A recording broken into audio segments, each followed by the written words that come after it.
Terima kasih Muammar dan Nur Intan. Bismillahirrahmanirrahim. Assalamualaikum warahmatullahi wabarakatuh. Selamat pagi dan salam sejahtera. Terima kasih Auda kerana kesetiaan habis kita menyaksikan siaran lintas langsung Rampai Pagi dari daerah Temburong. Alhamdulillah Auda, keadaan cuaca pada ketika ini cerah dan apa yang kita harapkan apapun urusan dan tugasan bis kita pada hari ini akan dipermudahkan semuanya. Kepada bis kita yang bertugas, selamat bertugas kami ucapkan dan sama-samalah kita menanai tugasan dan tanggungjawab yang diberikan.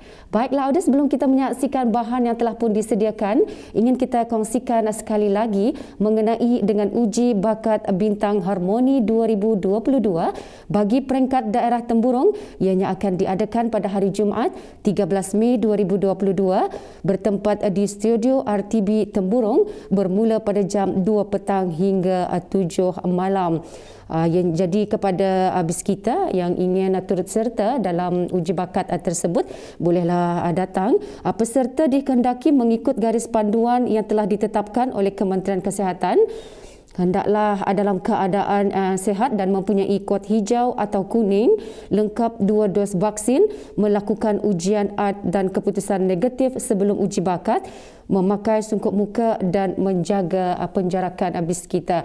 Jadi kepada bis kita yang mempunyai bakat, jangan lepaskan peluang ini. Mungkin bis kita adalah yang dicari-cari selama ini. Baiklah Auda, seterusnya apa kata kita terus saja menyaksikan bahan yang telah pun disediakan oleh rakan tugas kita Nahdlatul Ayumi mengenai dengan pembuatan bubu. Kita saksikan.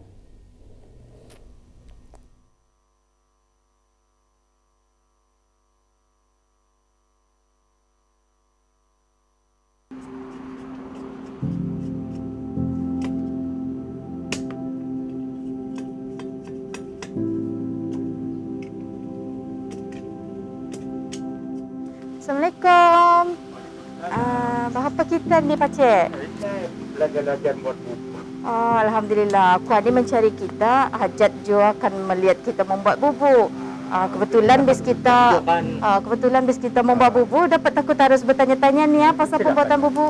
Mana yang dapat dijawab, dijawab. Boleh je. Ini bubu apa kita buat? Ini kan rasa, ini kan membuat bubu tambahan. Kita menambahi bubu yang lama. Dapat takut harus melihat kita membuat dulu tu apa cara-caranya. Bubu adalah salah satu alat penangkap yang bersifat statis. Umumnya berbentuk kurungan berupa jebakan di mana ikan akan mudah masuk tanpa adanya paksaan dan sulit keluar kerana dihalangi dengan berbagai cara.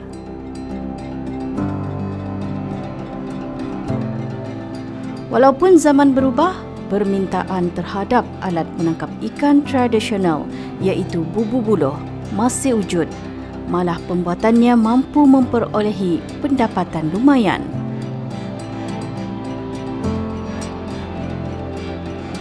Asalnya dilakukan secara sambilan, namun ia menjadi rezeki bagi seorang pembuat bubu apabila produk dihasil menjadi pilihan bukan saja dari orang tempatan, malah dari luar daerah, terutama si pencari ikan. Awang Tudin bin Haji Ongsang, seorang pesara daripada Guru berusia 72 tahun, berkata permintaan terhadap bubu ikan dan udang ini tidak pernah putus sejak beliau mula menghasilkan alat itu sejak lebih 20 tahun yang lalu. Di belakang kita ini ada bermacam-macam bentuk bubu. Jadi sebenarnya bubu ini adalah boleh dikatakan kalau saya menjadi sumber mata pencarian. Jadi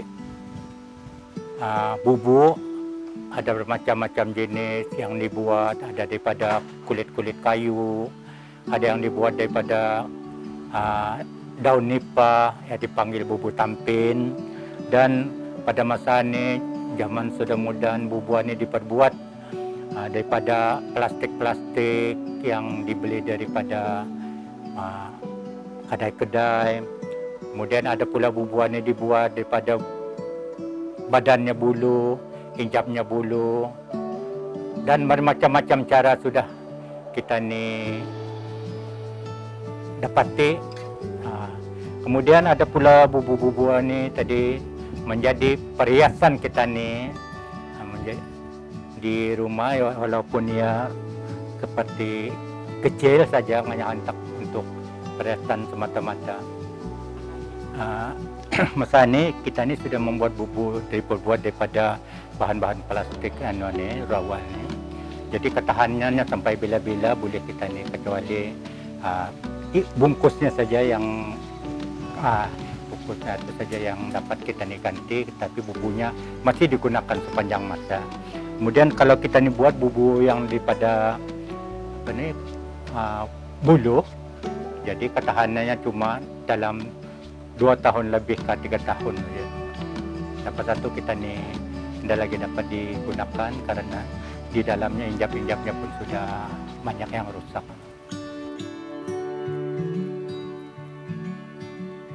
Beliau yang sinonim dengan panggilan Cikgu Tudin ini berkata lagi, aktiviti itu diteruskan sebagai legasi keluarga. Beliau menghasilkan pelbagai saiz bubu mengikut kehendak para pelanggan. Boleh katakan bubuan ni masa umur 14 tahun sudah tapi masa tu tidak ada bubu danggala.